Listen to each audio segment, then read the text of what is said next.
Welcome to the Deep Dive.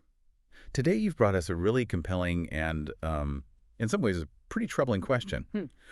Why do some students actively choose not to learn in school? Hmm.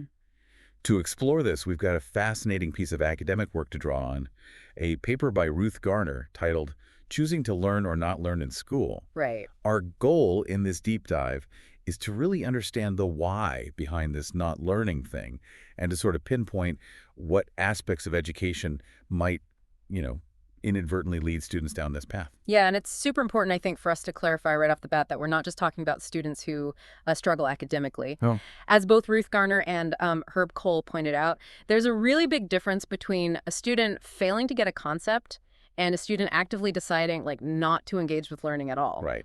Cole famously described this not learning as involving a will to refuse knowledge, and that's really the core idea we'll be digging into for you today. Exactly. So let's unpack this will to refuse knowledge. Mhm. What motivates a student to actually make that choice? Our sources point to several really powerful factors. Mhm. One that particularly stuck with me is this deep-seated desire to avoid the pain of failure and, that feeling of humiliation. Oh, yeah. Cole shares this really poignant example of a young kindergartner who was like a celebrated storyteller among his peers. Yeah. Awesome at that. Right, the cool kid. Yeah. But when it came to learning to read, which is obviously super valued in school, he would actively resist, like tantrums, sulking. Mhm. It was almost as if he was like instinctively protecting himself from maybe performing poorly in something where he feared losing the respect he already had. That example really hits home, doesn't it? It shows how vulnerable kids can feel, especially when they think certain skills have, like, high social stakes. Cool. So this active avoidance becomes a kind of self-preservation.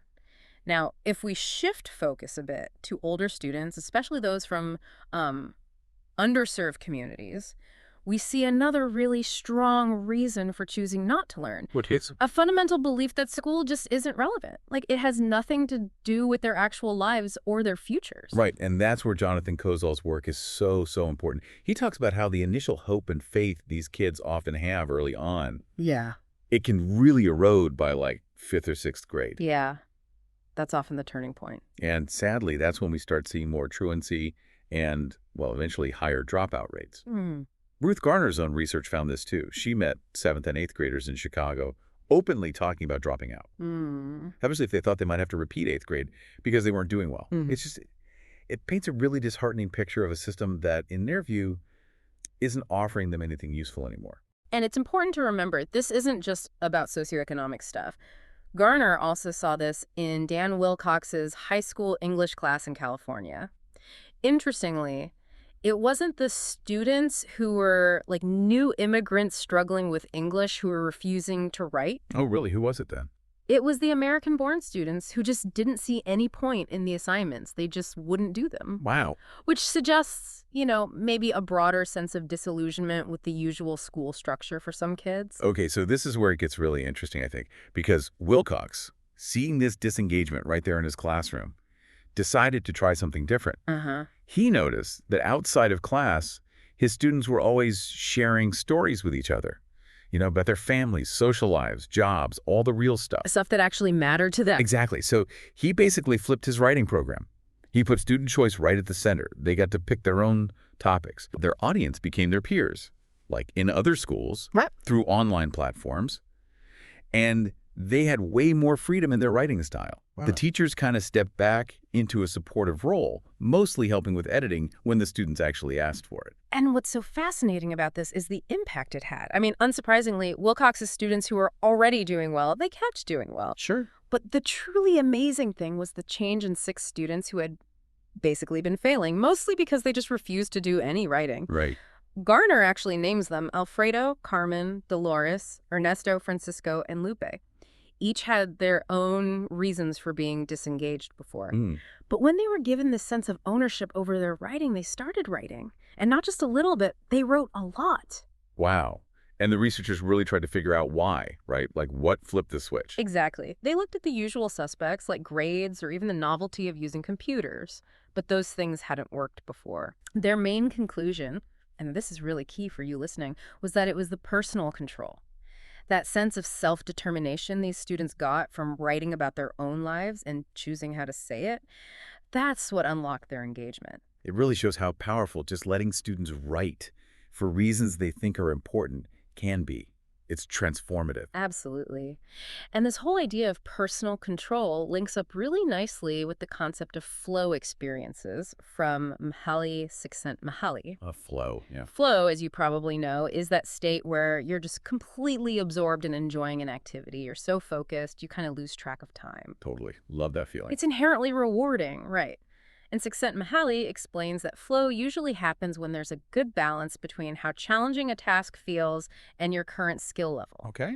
If the challenge is way higher than your skills, you get frustrated, anxious. But if your skills are way beyond the challenge, then you just get bored, disengaged. That makes perfect sense. And you can see how that connects right back to Cole's little boy who wouldn't learn to read. It's exactly. For him, trying to decode words wasn't flow. The gap between the huge challenge of reading and his skills was just too big. It felt overwhelming. And so he chose not learning as like a defense mechanism. Precisely. And interestingly, Csikszentmihalyi actually suggested that teachers should maybe de-emphasize things like grades because they can distract from the actual intrinsic joy of learning itself. He also pushed for giving students more autonomy, more choice in their activities to try and tap into that internal motivation. Which Wilcox kind of did in his own way. He did, but building on that and also acknowledging that classrooms have, practical limits, Guthrie and his colleagues came up with this idea of bounded choice. Bounded choice. Okay, what's that? It's a really useful middle ground, I think. Bounded choice means offering students options, but those options are structured within a clear theme and certain skill boundary, so it's not a total free-for-all. Right, yeah, not chaos. But it's also not that rigid one-size-fits-all thing that can kill engagement. Okay, got it. Like structure, but with wiggle room. Garner gives an example, right? Yeah, she talks about Shauna, a 5th grader studying monarch butterflies. Shauna could pick her specific focus within the monarch topic, choose texts that interested her, but she couldn't just suddenly decide to research, I don't know, black holes instead. Gotcha. Keeps it focused, but still gives ownership. Exactly. And Dyson's research on kids writing superhero stories backs this up too. She found that completely open-ended tasks can actually make kids anxious, that feeling of staring into a scary void with no direction. Yeah, I could see that. Sometimes too much choice is overwhelming. Right. So bounded choice gives that helpful structure, makes it feel safer, more manageable. But there's a but, isn't there? Well, yeah. It's important for you to remember, as Gregory Jackson pointed out, that even with bounded choice, students are still in school. And school often limits their overall sense of self-determination in lots of other ways. True. Like how often are kids' questions just dismissed or their hands ignored? Exactly. Or they can't just follow a sudden interest that pops up. So while bounded choice isn't like total freedom, it can be a really welcome break from just constantly having to comply versus the alternative of just checking out completely the not learning choice. Yeah, a refreshing alternative. Okay. And this brings us nicely to the social side of things in the classroom. Karen Wenzel and Alan Wigfield really stress this, don't they? They absolutely do. They argue you can't really understand student motivation without looking at the social dynamics, how kids interact with each other, how teachers react to their successes, and maybe even more crucially, their struggles and mistakes. Give us an example. Okay, think about learning something like syllabication rules. Not exactly thrilling stuff on its own, right? Definitely not. But if a small group of students is working together on a task where everyone needs to chip in their understanding of those rules, it can actually become engaging for social reasons. Because you're part of a team. You don't want to let them down. Right, that feeling of contributing to a shared goal, that interdependence, can be a really strong motivator, which really highlights why teaching practices that support good group work are so important. And Cole's story about the high school discussion on school violence, that really drives this home for me. Oh, yeah. Tell us that one. The students were super invested, right? Yeah. Passionately sharing their own experiences, their views. And then the teacher tried to clamp down, make them be brief, stick to some rigid format. And it just killed the whole thing. Their stories, their shared understanding, that was the learning happening right there. He shut down the very thing that was making it work. Exactly. And again, Wilcox's class is the flip side. Giving them a real audience, letting them pick topics that mattered personally, that fostered the social connection and relevance that got them writing. So pulling these threads together, Ruth Garner gives us this really handy short list of things in classrooms that can really put a damper on motivation. worth thinking about. Okay, lay 'em on us. First grades, Frank Smith, kind of like Csikszentmihalyi, argued that focusing too much on grades can just turn learning into this game of chasing a mark. Right, you're learning for the test, not for the sake of learning. Exactly. Yeah. It sucks the intrinsic value right out of it. And Wilcox's experience, where choice worked way better than grades had, seems to back that up, at least in that context. Okay, what else? Seat work. Now, some independent practice is fine, obviously, but the problem is when kids are just stuck working alone at their desks all the time, often without much guidance or a chance to talk to peers. Yeah, that sounds lonely and frustrating if you get stuck. Totally. Yeah. Especially if you're confused. And honestly, just doing worksheet after worksheet alone for ages, it can be pretty soul-destroying for a lot of kids. I can imagine. Okay, number 3. Teacher-dominated discourse. Courtney Kasdan's research really shows this power imbalance in classroom talk. Yeah. Teachers can usually talk whenever they want, for however long they want, Mhm. but students often face pretty big restrictions on when and how they can speak up. So is it really surprising that sometimes kids just tune out, start daydreaming? No, not really. If you don't feel like you have a voice, why listen?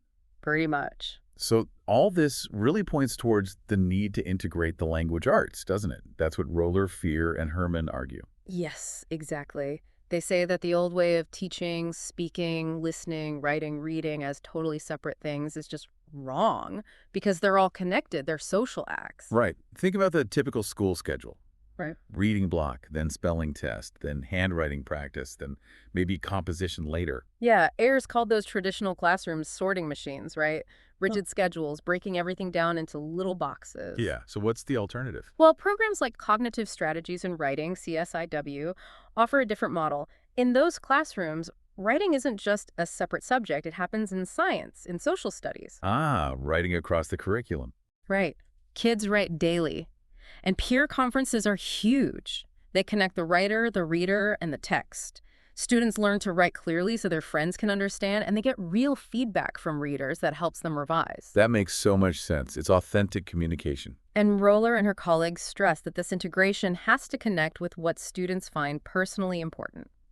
Which brings us right back around to students choosing topics, choosing their audience. Right. Anne Lamott said it so well, that we humans need to understand ourselves and write about it. Unlike, what was it? She Place. She humorously contrasted our deep human need for self-expression with the apparent lack of it in She Place. Huh. Okay. So this connecting with individual student energy with their interests, that takes us back to Herb Cole again, right? And the tattooed man. It does. He reflects a lot on his own path into teaching and, why he keeps going even when he sees schools that aren't really working well. And he shares these fantastic, vivid stories from his own childhood in New York City schools, these moments of just pure joy and engagement, total flow experiences. Like what? With books, with games, even just exploring the city, finding things that sparked his curiosity. And the story about the Tattooed Man book itself is great. He was supposed to be doing some boring library assignment. Right, a Dewey Decimal thing, super dull. But instead, he gets totally sucked in by this book's dedication, writes that down instead of the number, and just devours the book. Yeah, and he even says how that little act of following his curiosity kind of shaped how he reads for life, like really lingering over words, questioning It things. just shows how literature, when you find the right book at the right time, Yeah. can be that incredible flow experience. Absolutely. So when we pull all these different ideas together for you, the big challenge for teaching really seems to be this. How do you connect with the individual energy, the potential for flow in each student, while still dealing with the reality of a whole classroom full of kids and a curriculum you probably have to cover? Yeah, that's the million-dollar question. And the common thread, the thing that keeps coming up in all this research, is the need for some real measure of student self-determination, often within group work. Giving students some genuine say, letting them guide things towards what they find interesting and enjoyable, that seems to be key. Makes sense. It's about tapping into their energy instead of just trying to pour information in. Exactly. Okay, so let's quickly recap our deep dive for everyone listening. We looked at the really varied reasons why students might actively choose not to learn from fear of failure, to feeling like schools are relevant. Right. We saw how vital personal control and choice are for engagement. Yeah, and we talked about flow and how bounded choice can be a practical way to offer options. We also looked at the social dynamics in the classroom, how important peer interaction and teacher responses are. And we touched on some potential roadblocks. Too much focus on grades, boring seat work, teachers doing all the talking. And the value of integrating language arts, connecting learning to students' actual lives and interests, like Anne Lamott and her sheep lice reminded us. Huh, right. Okay, so this leaves us with a final thought for you, our listeners. Considering everything we've discussed, Hmm. what small changes, maybe in schools, maybe even just in how you interact with learners in your own life, could help foster a greater sense of ownership and internal motivation? Yeah, how can we maybe help turn potential not learners into explorers, curious about the world? Maybe think about your own learning experiences. When did you feel most switched on? When did you feel totally switched off? What made the difference? Something to mull over.